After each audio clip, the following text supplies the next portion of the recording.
सुखदेव मुनि ने राजा परीक्षित को सुंदर सुंदर दिव्य कथाओं का श्रवण कराया।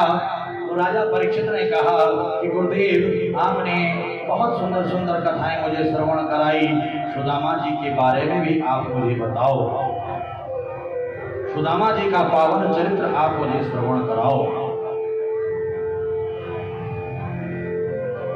मैंने सुना है कि मित्रता हो तो कृष्ण सुदामा जैसी हो।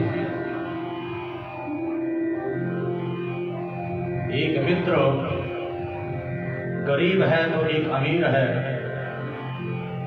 गरीब मित्र अमीर मित्र से मांगता नहीं है, परंतु अमीर मित्र को पता चलता है कि मेरा मित्र गरीब है तो बिना मांगे ही अपना सर्वस्व दे देता है, तीनों लोगों की संपदा दे देता है। और वर्तमान समय पर क्या होता है, अगर अमीर को पता चल जाए कि मेरा मित्र गरीब है तो महाराज पहचानने से मना कर देता है, मैं नहीं जानता से ये कौन है। और गरीब को पता चल जाए कि मेरा ये मित्र अमीर है तो महाराज सोचता है कि कैसे लूटूं से,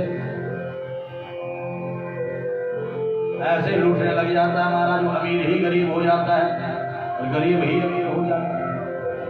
परंतु यहाँ पर देखिए बहुत सुंदर कथा सुदामा जी की है। सवाग्यातस्सगुणान्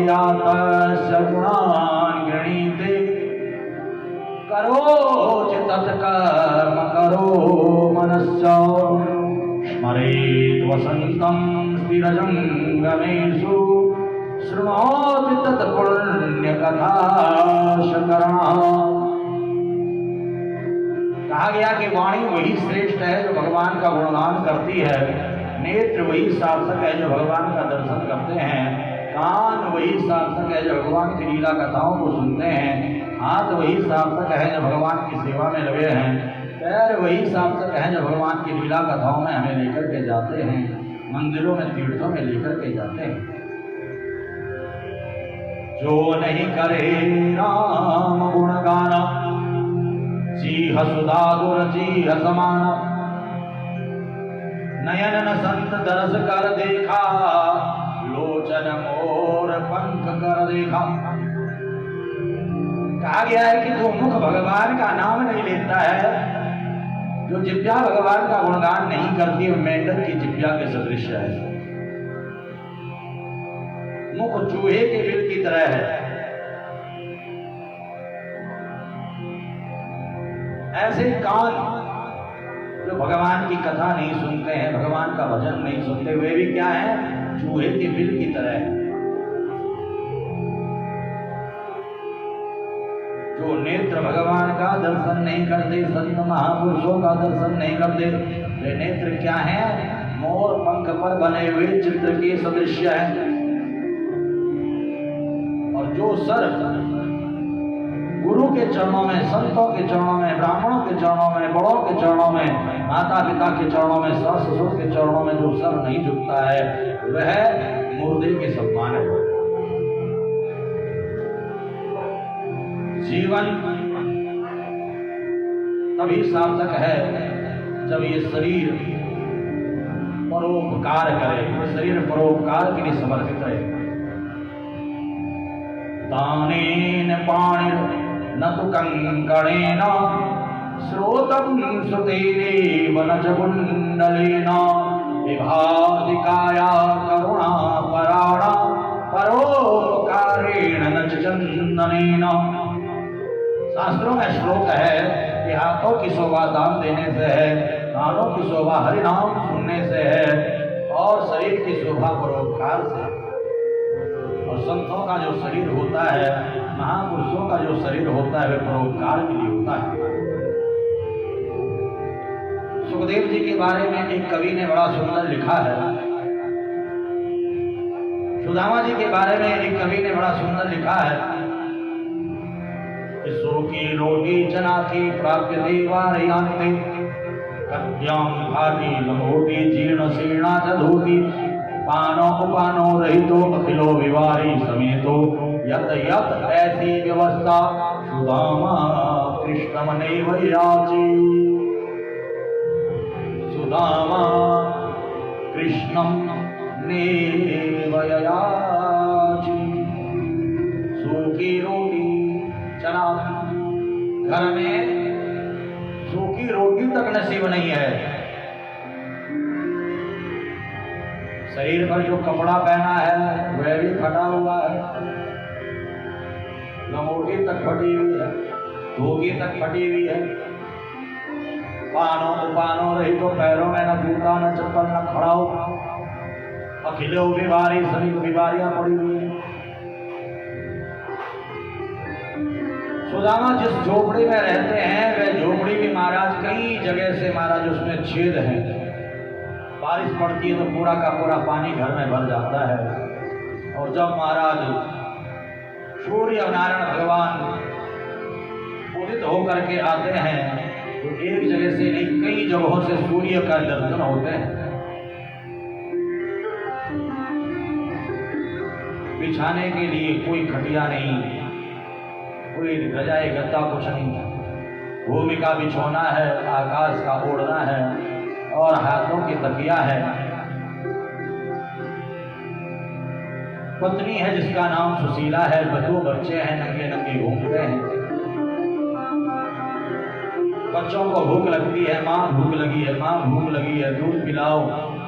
माँ पानी उबाल करके उसमें बतासा डाल करके वो मीठा पानी पिलाती है, बच्चे उसी को दूध समझ करके पी जाते हैं।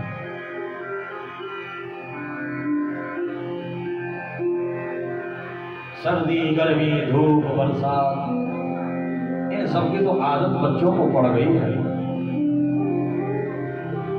ऐसा सब कुछ होने पर भी, ऐसी घटनाएं घटने पर भी सुदामा कृष्णम नहीं वही आते, सब देख रहे हैं घर की कैसी स्थिति है। अगर एक बार मैं कृष्ण से मांग लूं तो कृष्ण सब कुछ दे दें, और कृष्ण से कभी मांगते नहीं है। पूजा करते हैं, पाठ करते हैं, भक्ति करते हैं, भजन करते हैं, कीर्तन करते हैं, पर कृष्ण नहीं वही आचे, कृष्ण से मांगते नहीं। हम में और सुदामा में क्या अंतर है? यही अंतर है कि सुदामा कभी मांगते नहीं हैं और हमारी कभी लिस्ट खत्म होती नहीं है। हम मांगने के लिए ही पूजा करते हैं, हम मांगने के लिए ही मंदिर जाते हैं, हम मांगने के लिए भगवान शिव पे एक लोटा जल चढ़ाते हैं। सुदामा कृष्ण नहीं वही आचे, सुदामा कभी नहीं मांगे। काम हो के दिन रात गाओ गोविंद दामोदर माधवेति, हे कृष्ण हे यादव हे सखेति। निष्काम भाव के साथ बिना कामनाओं के सुदामा गोविंद की भक्ति करते हैं और हमेशा गोविंद से एक ही प्रार्थना करते हैं, देहांत काले तुम सामने हो, मुरली बजाते मन को लुभाते, गाता यही मैं तननाथ त्यागो, गोविंद दामोदर माधवे, हे कृष्ण यादव हे सखी। एक ही प्रार्थना रोज सुदामा करते हैं, हे गोविंद अंत समय आना तो जरूर है, आज नहीं कल, कल नहीं परसों, क्योंकि आया है सो जाएगा राजा रंग फकी। कोई सिंहासन चढ़ चला और कोई बंधा जंजीर, आना और जाना सुनिश्चित है। परंतु जब मेरे जाने की बारी आई, मेरा अंत समय आए, तो प्रभु एक ही प्रार्थना है कि आप मेरे सम्मुख हो। श्री गंगा जी का तट हो, मेरा सांवरा निकट हो। यहां पर आज सुशीला को कहीं से पता चल गया कि मेरे पति सुदामा जी की मित्रता द्वारिकाधीश से है। बचपन के मित्र हैं ये दोनों, द्वारिकाधीश और सुदामा जी। आज सुशीला अपने पति के चरण दबा रही थी, सुदामा के चरण दबा रही थी। और पत्नी जब सेवा करती है तो पति समझ जाते हैं सेवा से ही देवी जी कुछ चाहती हैं। और दिनों भी सेवा होती है, पर जिस दिन पत्नी की कोई इच्छा हो, कोई कामना हो, उस दिन सेवा कुछ विशेष होती है, वो समझ आ जाता है। सुदामा जी समझ गए और पूछने लगे, देवी क्या बात है, कुछ कहना चाहती हो क्या? स्वामी, मैंने सुना है कि बचपन के सखा द्वारिकाधीश हैं आपके। सुदामा की आंखों से तो झर झर झर झर अश्रु बहने लगे। कहा, देवी तुमने बिल्कुल सही सुना, गलत नहीं सुना। गुरु संदीपनी मुनि के आश्रम में गुरुकुल में हम दोनों एक साथ पढ़ते थे, बहुत अच्छे मित्र थे। गुरुजी भी जब आज्ञा देते थे, आवाज लगाते थे तो एक ही बात कहते थे, कृष्ण सुदामा, हे कृष्ण सुदामा। कभी गुरुदेव ने ये नहीं कहा कि हे सुदामा या हे कृष्ण, कृष्ण सुदामा कहकर के पुकारते। गुरु माता को भी कोई कार्य करवाना था तो कृष्ण सुदामा कहकर के ही आवाज लगाती थी। इतनी अच्छी मित्रता हम दोनों की थी। और गुरुकुल से जब विद्या अर्जन करके निकले तो मेरा कन्हैया, मेरा कृष्ण द्वारिका का राजा बन गया, द्वारिकाधीश बन गया। और मुझे देखो, मैं अपनी झोपड़ी का राजा हूं, अपने मन का राजा हूं। सुशीला कहने लग गई कि सबका दाता है वो, सबका मालिक है वो, दर बदर जाने से क्या फायदा। सबका दाता है वो, सबका मालिक है वो, दर बदर जाने से क्या फायदा। जिंदगी आस खाने पे सर झुक गया, दर बदर सर झुकाने से क्या फायदा। स्वामी, सबको देने वाले द्वारिकाधीश हैं, त्रिलोकी के नाथ है द्वारिकाधीश। जो एक बार द्वारिकाधीश के चरणों में चले जाता है, जिसके ऊपर द्वारिकाधीश की कृपा हो जाती है, जो द्वारिकाधीश से एक बार मांग लेता है, द्वारिकाधीश उसके भंडारे भर देते हैं, उसे कहीं और मांगना नहीं पड़ता है। सुदामा कहते हैं, देवी बात तो तुम सही कह रही हो, परंतु ब्राह्मण का काम मांगना नहीं है। ब्राह्मण के 6 कार्य बताए गए हैं। पढ़ना, गुरु के पास जाए, वेदों को पढ़े, पुराणों को पढ़े, शास्त्रों को पढ़े, जो पढ़ा है औरों को पढ़ाए, और सामने जो आपको मिले उसे लेकर के अपने घर आ जाए, उसी से अपने परिवार, अपनी आजीविका को चलाए। पढ़ना और पढ़ाना ये कार्य ब्राह्मण के लिए बताया गया है। दूसरा, यज्ञ करना और यज्ञ करवाना। अपने घर पर भी यज्ञ करे, पूजा करे, पाठ करे, संध्या वंदन करे, और जजमान के कल्याण के लिए, जजमान की लंबी आयु के लिए, जजमान के यश कीर्ति के लिए भी जजमान के घर पर जाकर के जजमान के द्वारा यज्ञ करवाए, अनुष्ठान करवाए, और जजमान प्रसन्न होकर के जो दक्षिणा दे उसी से अपने घर परिवार का भरण पोषण करे। ब्राह्मण का कार्य है यज्ञ करना, यज्ञ करवाना। और ब्राह्मण का कार्य बताया है दान लेना और दान देना।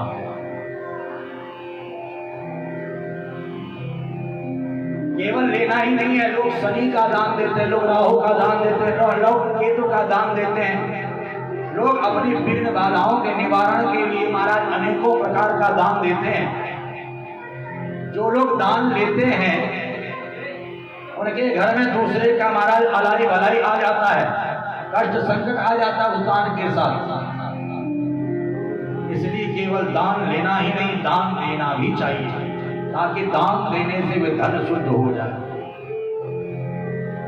देवी, यज्ञ भी करता हूं, यज्ञ भी करवाता हूं, पढ़ता भी हूं, पढ़ाता भी हूं, पर दान लेता हूं, दान देने की सामर्थ्य मेरी रहती नहीं है, क्योंकि लोग मुझे इतना नहीं दे पाते हैं कि मैं अपने परिवार का भरण पोषण कर पाऊं। दान कहां से दूंगा? बच्चों को कपड़ा नहीं पहना पा रहा हूं, बच्चों को भोजन नहीं करा पा रहा हूं, एक अच्छा सा झोपड़ी नहीं बना पा रहा हूं, देवी, मैं देख रहा हूं कई दिनों से, कई महीनों से, कई वर्षों से तुम्हारे पास धोती तक नहीं है। मेरी लंगोटी देखो फटी पड़ी है, मैं कहां से दान करूं?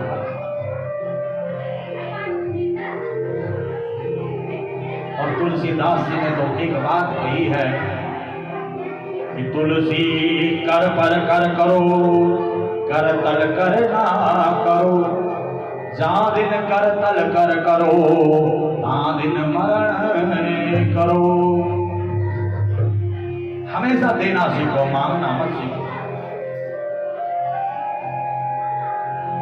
देखिए, एक बात मैं आपको बताना चाहता हूं, अपने लिए मांगने के लिए मना किया है तुलसीदास जी ने, परंतु देव कार्य के लिए, राष्ट्र कल्याण के लिए, राष्ट्र उत्थान के लिए, ऐसे दिव्य भागवत कथाओं के आयोजन के लिए, अन्न क्षेत्र के लिए,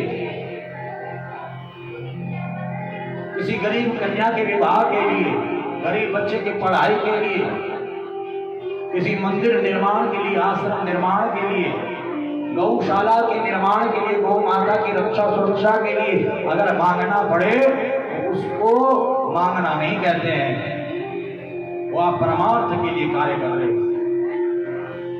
परंतु तुलसीदास जी ने कहा अपने लिए मांगना नहीं चाहिए,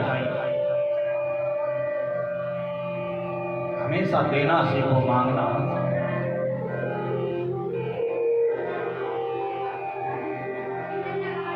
सुशीला कहती है स्वामी मैं जानती हूं कि आप मांगोगे नहीं, परंतु हाँ आप द्वारिकाधीश से मिलकर के तो आ जाओ। आपके बचपन के सखा हैं द्वारिकाधीश, आप उनसे मिलकर के तो आ जाओ। क्योंकि देखिए, पत्नी जानती है कि कैसे मुझे घर चलाना है। जो समझदार पत्नी होती है वो समझती है कि मुझे कैसे घर चलाना है, कैसे घर की व्यवस्था को बनाना है।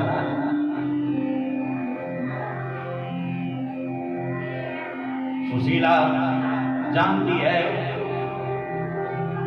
कि मेरा पति द्वारिकाधीश से मांगेगा नहीं, परंतु हाँ द्वारिकाधीश ऐसे फटेहाल ब्राह्मण को देखेंगे, द्वारिकाधीश खाली हाथ नहीं भेजेंगे, कुछ न कुछ दे करके भेजेंगे, जिससे कुछ दिनों की व्यवस्था मेरे घर की चल जाएगी। बच्चे जो भूखे रो रहे हैं, भूखे जगते हैं, भूखे सो जाते हैं, मैं उनको कुछ खिला पाऊंगी, कुछ पका पाऊंगी, कुछ बना पाऊंगी। जो मेरे पति पानी पी करके ही सो जाते हैं, उनको मैं कुछ खिला पाऊंगी।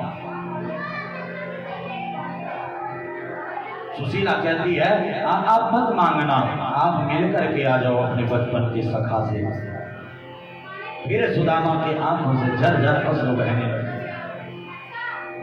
देवी तुम कह तो सही रही हो, मन मेरा भी बहुत कर रहा है कि मैं अपने मित्र से मिल करके आऊं, और देवी बहुत से स्थान ऐसे हैं जहां पर खाली हाथ नहीं जाना चाहिए, कुछ न कुछ लेकर के जाना चाहिए। जैसे भगवान के मंदिर में अगर जाओ खाली हाथ मत जाओ, भगवान की कथाओं में जाओ तो खाली हाथ मत जाओ, भगवान के कीर्तन भजन सत्संग में जाओ कुछ न कुछ लेकर के जाओ। ऐसे ही बेटी के घर अगर जाना है तो कुछ न कुछ लेकर के जाना है, गुरु के घर अगर जाना है, किसी संत के घर जाना है, किसी ब्राह्मण के घर जाना है तो कुछ न कुछ लेकर के जाना है। ऐसे ही अगर हम किसी मित्र के यहाँ जाते हैं तो कुछ न कुछ लेकर के जाते हैं, खाली हाथ नहीं जाना चाहिए। मेरा तो सब कुछ मेरा कन्हैया है, मेरा द्वारिकाधीश है।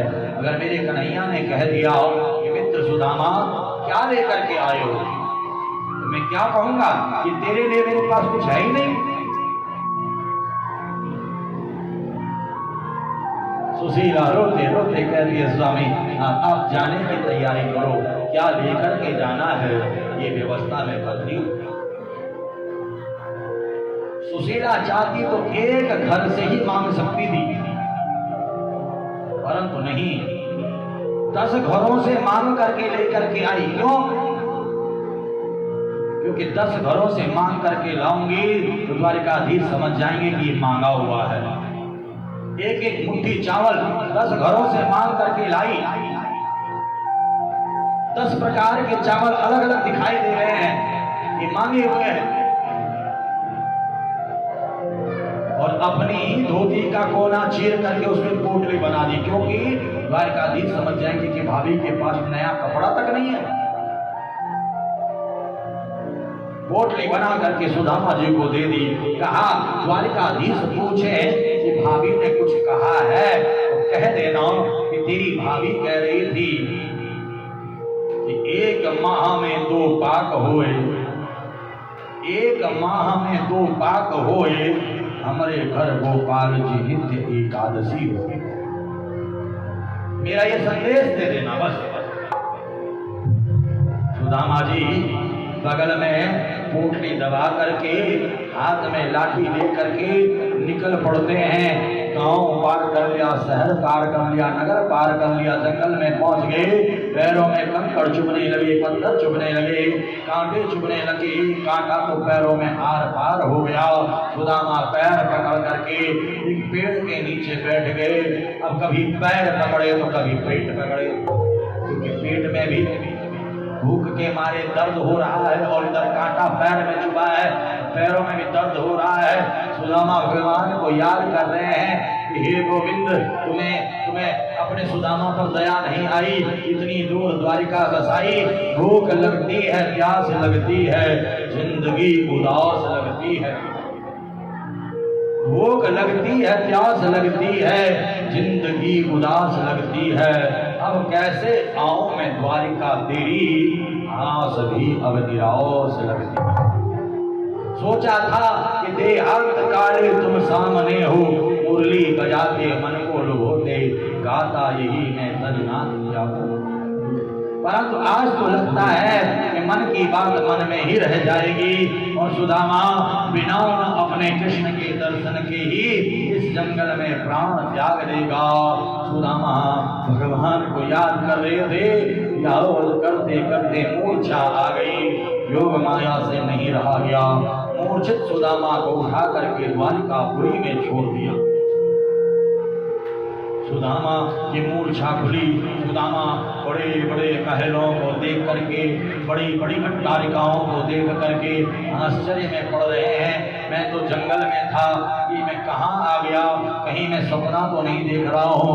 वहीं पर बहुत सारे भक्त आ रहे थे और गा रहे थे, श्री कृष्ण गोविंद हरे मुरारी, हे नाथ नारायण वासुदेवा, श्री कृष्ण गोविंद हरे मुरारी, हे नाथ नारायण वासुदेवा, श्री कृष्ण गोविंद हरे मुरारी, हे नाथ नारायण वासुदेवा, श्री कृष्ण गोविंद हरे मुरारी, हे नाथ नारायण वासुदेवा, हे नाथ नारायण वासुदेवा, हे नाथ नारायण वासुदेवा, हे नाथ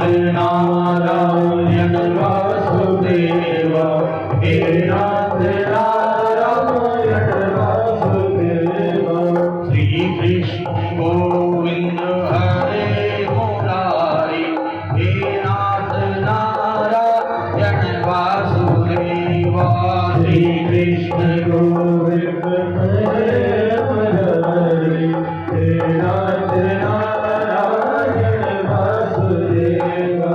सुदामा ने देखा बहुत सारे लोग जा रहे हैं और कृष्ण का गुणगान कर रहे हैं। रोक दिया, भैया राधे राधे, भैया ये बताओ ये कौन सी नगरी है? अरे पंडित जी, लगता है पहली बार आए हो। ये द्वारिका नगरी है। इस द्वारिका नगरी में कोई भी संत ब्राह्मण इस प्रकार से फटे हाल में नहीं रहता। द्वारिकाधीश की कृपा से, द्वारिकाधीश के आशीर्वाद से ब्राह्मण चकाचक आनंद में रहते हैं। सोना चांदी हीरे जवाहरात वस्त्र आभूषण अन्न धन की कभी कोई कमी नहीं रहती है। आप यहाँ से नहीं, आप कहीं और से आए हो। किससे मिलना है आप? भैया मुझे अपने कन्हैया से मिलना है, मेरे कन्हैया से मुझे मिला लो ना। पंडित जी एड्रेस है आपके पास, पता कौन सा गली, कौन सा मोहल्ला, मकान number, quarter number, house number? क्या भैया मुझे ये पता, मेरा कन्हैया द्वारिका में रहता है। अरे भैया पंडित जी, आपको एक बात बताऊं, जिस घर में भी बेटा जन्म लेता है, हर माँ कहती है मेरा कन्हैया है। हर माँ अपने बच्चे को कहती है मेरा कन्हैया है। अब यहाँ तो हर माँ का कन्हैया है घर में, तुम्हें कौन से कन्हैया से मिलना है? एक काम करो, देखो द्वारिकाधीश के महल दिखाई दे रहा है, वहां पर भगवान द्वारिकाधीश के द्वारपाल खड़े हैं। उन द्वारपालों से पूछो, क्योंकि द्वारिकाधीश की सुधर्मा नामक सभा में न जाने रोज कितने कन्हैया जाते हैं, उनमें तुम्हारा मित्र भी जरूर जाता होगा। सुदामा हाथ में लाठी ले करके जब द्वारिकाधीश के महलों में पहुंचा, द्वार पर पहुंचा, तो सुदामा जी को देख करके द्वारपालों ने सुदामा जी को एक आसन पर बिठा दिया। लोग कहते हैं कि द्वारपालों ने सुदामा को धक्का दे दिया। अरे मैं कहा करता हूँ कि आपके द्वार पर कोई संत आएगा, कोई ब्राह्मण आएगा, कोई भक्त आएगा, क्या आप उसे धक्का दोगे? बताओ जरा। जब आप लोग धक्का नहीं दे सकते हो, द्वारिकाधीश के सेवक, द्वारिकाधीश के पार्षद कैसे धक्का दे सकते हैं? द्वारिकापुरी में जय विजय ने ब्राह्मणों का अपमान किया था, उसके परिणाम स्वरूप 3 जन्म असुर योनि में आना पड़ा। आज दोबारा कैसे ऐसी गलती कर सकते हैं? नहीं, ये तो मनोरंजन के लिए हम लोगों ने बना रखा है, पैसा इकट्ठा करने के लिए, पैसा कमाने के लिए हम जो है देवी देवताओं को नचाते हैं। कहीं किसी शास्त्र में नहीं लिखा है कि देवी देवताओं को नचाना चाहिए। और आज जब जागरण बुक कराने के लिए इसके पास कोई आता है, मोहित के पास कोई आता है, तो झांकियां कितनी होंगी। ये हम लोगों का दुर्भाग्य है कि हम देवी देवताओं को नचा करके मनोरंजन करते हैं अपना। बहुत बड़ा अपराध आप करते हो, बहुत बड़ा पाप आप करते हो, जो मनोरंजन के लिए झांकियों के रूप में कृष्ण को नचा रहे हैं, राधा को नचा रहे हैं, और अश्लील भजनों पर, अश्लील भजनों पर, गानों पर नचा रहे हैं। कितना बड़ा अपराध आप कर रहे हो, जो आप देख करके भी अनदेखा कर रहे हो, कुछ बोल नहीं रहे हो, उस विकृति को रोक नहीं रहे हो। ऐसी ऐसी झांकियां महाराज देख करके भी महाराज हम लोगों को आंख बंद करनी पड़ती है, और कई लोग आनंद लेते हैं। ध्यान देना, जो लोग मनोरंजन के लिए झांकियां बनवाता है, मनोरंजन के लिए देवी देवताओं को नचाता है, उसे नरक में जाना पड़ता है, उसे नरकगामी होना पड़ता है। यहाँ पर देखिए, द्वारपालों ने धक्का नहीं दिया, सुदामा जी को आसन पर बिठाया, जलपान कराया। पंडित जी किससे मिलने आए हो, कहाँ जाना है? क्या भैया मुझे अपने कन्हैया से मिलना है, मेरे कन्हैया से मिला है। तो पंडित जी कन्हैया कौन से कन्हैया थे? अरे भैया मैं आपको क्या बताऊं, वृंदावन में रहता था, आज द्वारिका में रह रहा है। ओहो पंडित जी, आप बिल्कुल सही जगह पर आए हो। द्वारिका में कन्हैया उन्हें कहते थे, वृंदावन में उन्हें कन्हैया कहते थे, द्वारिका में श्री श्री श्री 1008 महाराजाधिराज श्री कृष्णचंद्र भगवान के नाम से उन्हें जाना जाता है। भैया मेरा कन्हैया इतना बड़ा हो गया, मुझे मिलाओ ना, मेरे कन्हैया से मिलाओ ना। अरे पंडित जी आप यहीं पर बैठे रहो, हम आपका संदेश लेकर के जाते हैं, क्योंकि हमारे स्वामी है वो, और सेवक का काम है संदेश लेकर के जाना।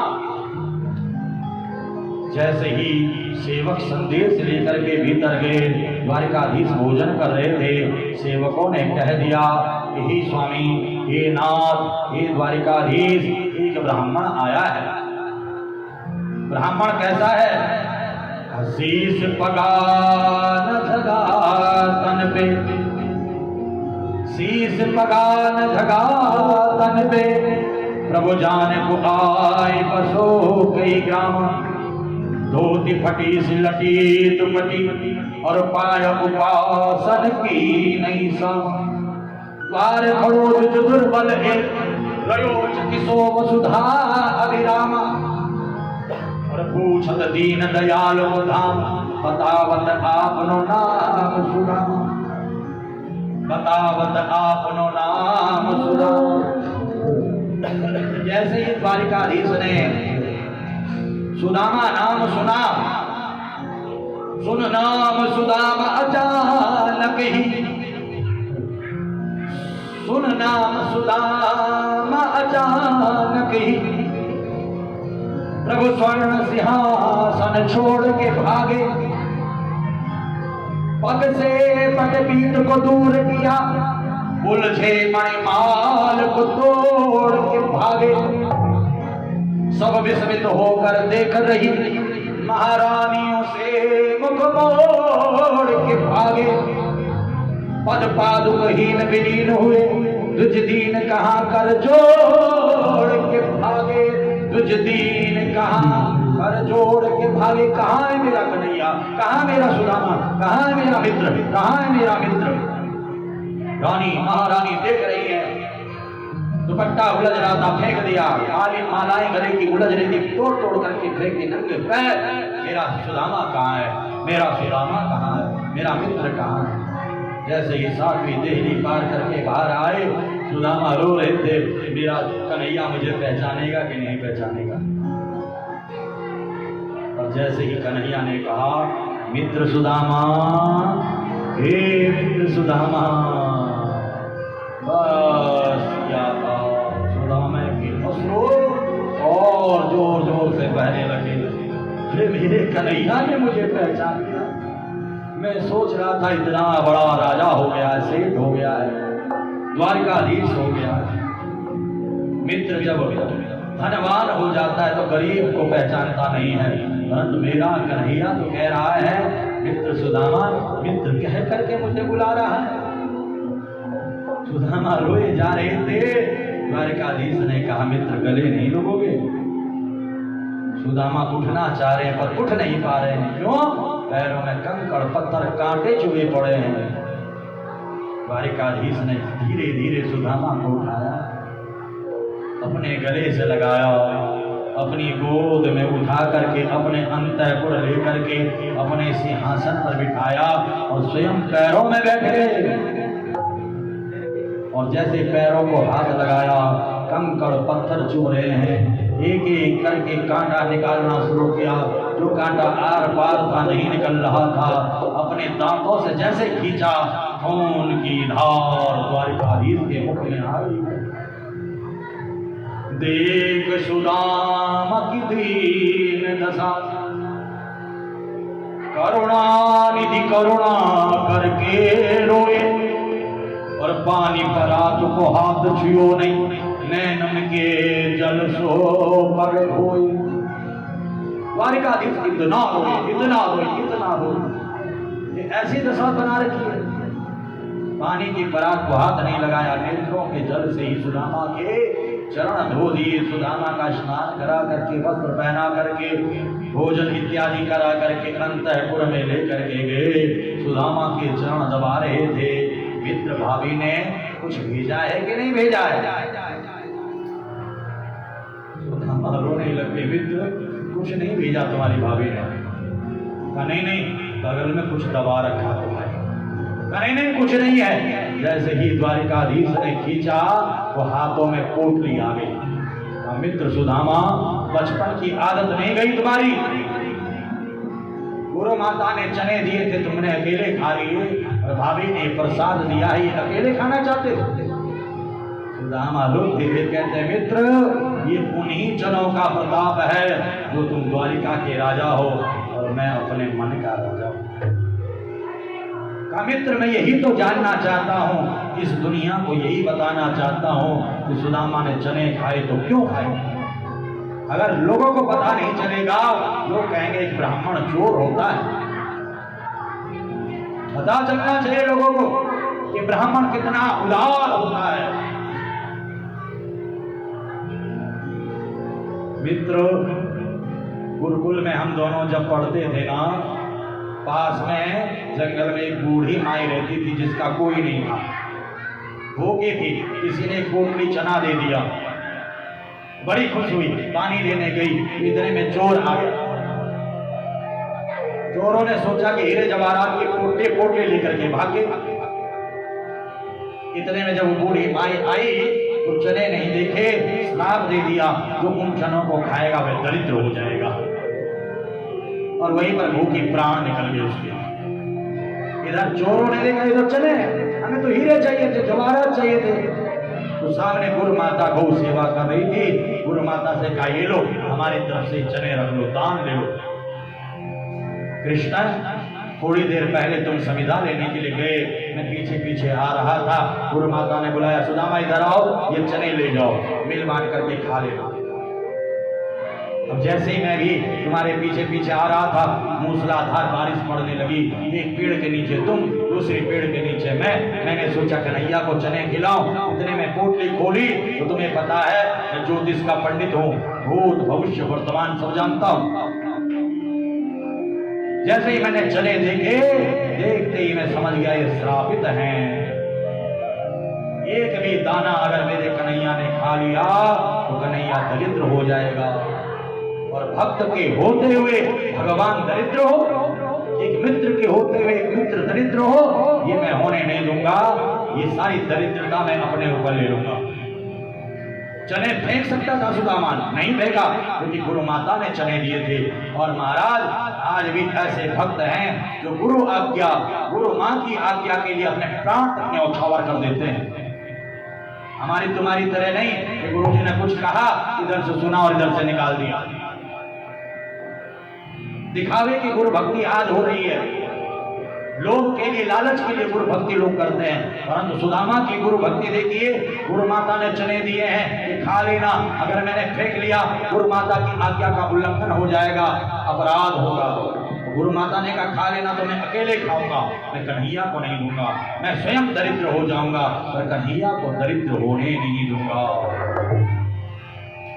मित्र, मैं चने खा रहा था, तुमने कहा मित्र सुदामा कुछ खा रहे हो, मैंने कहा नहीं, सर्दी पड़ रही है, दांत कटकटा रहे हैं।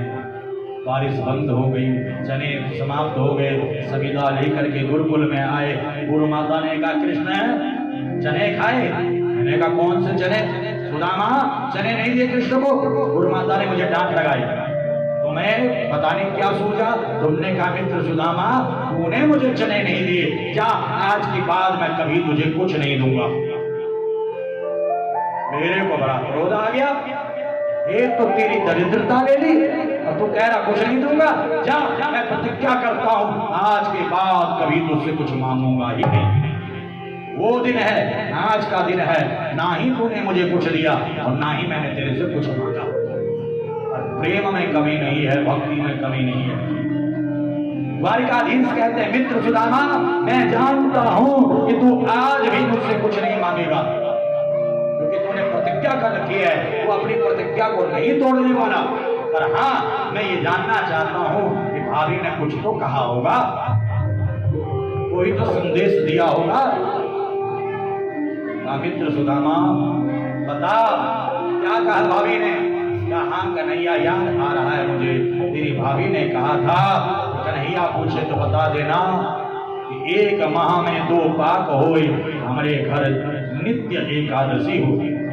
सुदामा ने कहा बस, कन्हैया ने कहा बस सुदामा बस बस, होना सो हो गई, होनी सो हो गई, अब ना ऐसी हो तुम्हारे घर भाभी जी नित्य द्वादशी हो, नित्य द्वादशी हो, नित्य द्वादशी।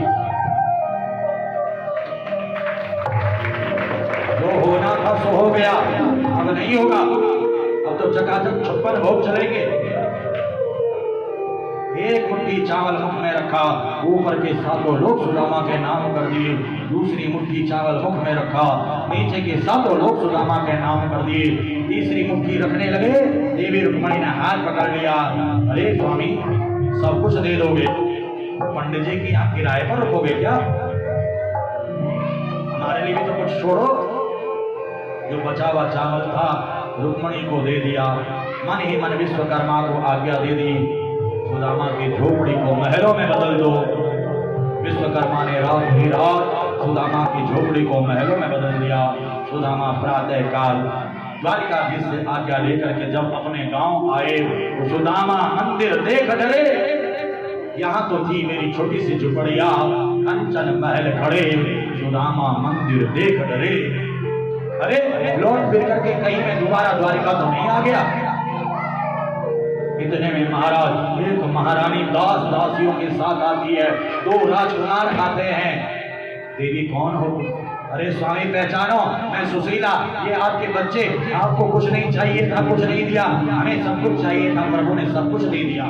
सुदामा कहते हैं कि फैलाई जिसने झोली तेरे दरबार में आकर एक बार, फैलाई जिसने झोली तेरे दरबार में आकर एक बार, तुझे देता नहीं देखा मगर झोली भरी देखी, मगर झोली भरी।